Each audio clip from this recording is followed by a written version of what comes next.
아스피린 효능, 대장암을 잡는 항암 효과.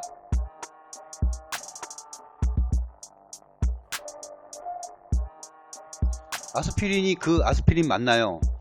네, 우리가 알고 있는 그 아스피린의 효능으로 대장암을 잡고 암세포 자살을 유도한다는 기사가 나왔어요.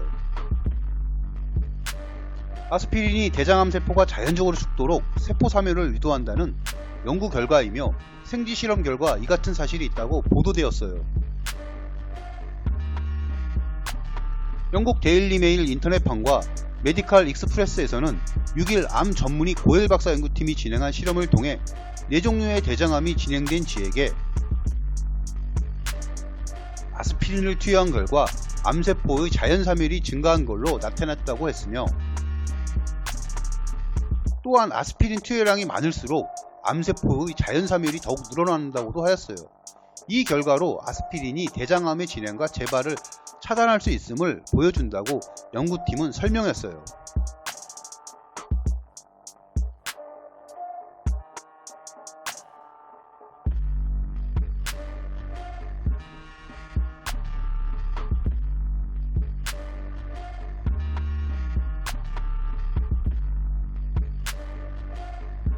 사실 아스피린은 해열 진통제로 우리가 많이 사용하는 약이죠. 이전에도 아스피린은 호주 멜버른 대학 등의 아스피린과 대장암과의 관련성 분석을 통해 아스피린이 새로운 효능의 이목을 끌었던 적이 있었어요. 연구를 통해 아스피린 소량을 꾸준히 복용하게 되면 심혈관계 질환과 암, 치매까지 예방할 수 있다는 발표가 있었어요. 또한 영국 에딘버러 대학팀도 대장암 환자를 대상으로 1년에서 5년간 꾸준히 복용한 실험을 한 결과 대장암 위험이 22에서 30%까지 감소했으며 사망률 또한 44% 감소했다고 했어요. 미국 질병예방특별위원회는 과거 고혈압, 당뇨병, 고지혈증과 같은 심장병 예방 효과로 인정되었던 아스피린의 가이드라인에 최근 대장암 예방 효과를 추가하기로 했어요. 국내 연구에서도 아스피린이 대장 용종을 억제한다는 발표도 있었으며, 이외에도 크고 작은 결과들이 지속적으로 발표되었어요. 하지만 아스피린은 위 점막에 손상을 주어 위장 출혈을 초래할 수 있으므로 위장장애가 있는 사람은 위에서 녹지 않고 장에 가서 녹는 장용종을 복용해야 한다고 해요. 또한 아스피린은 피를 묽게 하는 성질이 있어 출혈이 시작되면 피가 잘 응고되지 않는 특성을 알고 있어야 해요. 따라서 수술을 앞둔 환자는 복용해서는 안되고, 상처가 있는 분들도 삼가해야 하며 75세가 넘는 당뇨병 환자도 몸속에서 출혈이 생길 위험이 크므로 복용을 피해야 해요. 미국 식품의약국 FDA는 석잔 이상의 술을 마시는 사람도 아스피린을 장기 복용하지 말도록 권고했어요. 술과 아스피린은 안 좋다고 해요. 감기약이 대명사이자 국민의약품으로 진통과 해열, 소염 효과로 누구나 한 번쯤은 복용했을 약이죠. 최근 이런 암 치료 효과나 뇌졸중 및 심근경색 등의 효과가 좋다는 게 알려지면서 아스피린을 장기간 복용하시는 분들이 많아졌어요. 이렇게 장기 복용하시는 분들은 특히 부작용을 주의하셔야 해요. 아스피린이 출혈 부작용을 낳을 수 있다는 점은 꼭 고려하셔야 하죠. 아스피린 복용 시 뇌출혈 위험이 32% 높아지고 저용량 아스피린 역시 위장관 출혈 위험을 높인다는 연구 결과가 있기 때문이죠. 그래서 반드시 장기간 복용하는 환자는 의사와의 충분한 상담을 거치는 게 안전하다고 해요. 체질에 따라 부작용에 취약할 수 있는 만큼 자기 몸에 충분히 맞는지 확인 후 복용하시는 게 좋다고 해요. 무엇보다 규정된 함량 이상으로 복용하지 않는 건 기본 중 기본이라고 하네요. 그럼 아스피린은 무엇일까요? 무엇으로 만들고 기원이 어떻게 되는지 궁금하지 않나요? 아스피린은 버드나무 껍질에 함유된 살리실산이라는 물질에서 비롯된 것으로 기원전 1500년쯤 고대 이집트에서 언급되었을 정도로 역사가 길어요. 지금으로부터 110년 전 이러한 천연의 전통적인 의약품을 독일의 바이엘사가 현대의약품으로 특허를 출원하며 자사의 성표를 등록하게 되죠. 바이엘사가 등록하기 전에도 아스피린은 가장 오래된 약이었어요. 기원전 400년경 의학의 아버지로 불리는 그리스 히포크라테스가 사용했다는 기록도 있으니까요.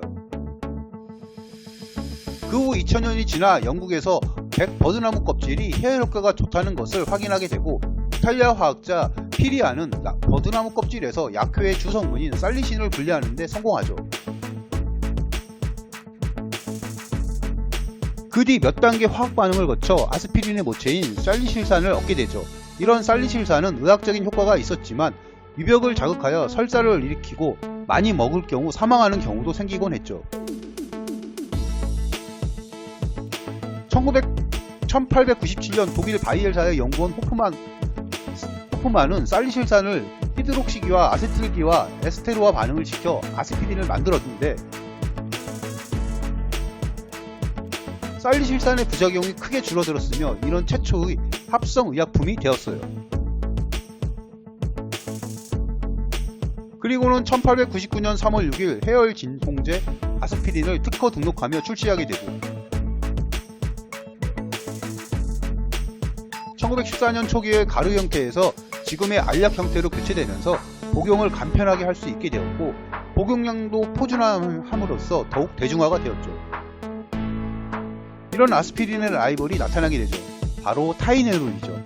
먼저 아스피린은 대표적인 해열, 소염, 진통제로 두통, 치통, 생리통뿐만 아니라 시은염, 근육통, 상처에 생긴 염증을 가라지는데 진통과 염증 완화에 효과적이에요.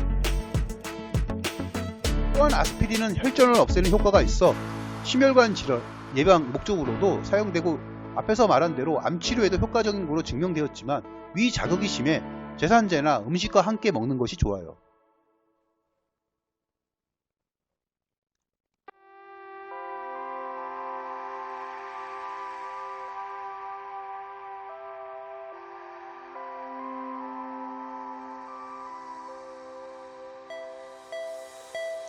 또한 임신, 수유부와 독감, 수두에 걸린 15세 이하의 어린이는 부작용이 나타날 수 있어 복용하지 않도록 해야 해요. 반면 타이네롤은 대표적인 해열 진통제로 해열과 진통에 효과가 있는 단일 성분 제제예요. 해열 효과가 좋고 증등도의 통증 치료에 효과적이죠. 임산부가 진통 및 해열제가 필요할 경우 타이네롤을 복용해야 해요. 하지만 아스피린과 달리 소염 기능이 없어 염증이 동반되지 않는 두통, 치통, 생리통 등 생활 통증 시 복용하는 것이 좋다고 해요. 또한 타이네롤은 공복에 복용해도 무리가 없고 임산부와 어린이가 복용할 수 있는 등 아스피린보다 부작용이 적지만 간 독성을 유발할 수 있어 술을 많이 마시거나 간질환자는 복용을 삼가해야 한다고 해요. 오늘은 아스피린에 대해 알아보았는데 모든 약은 과유불급이에요. 지나치면 해로운 거 다들 아시죠?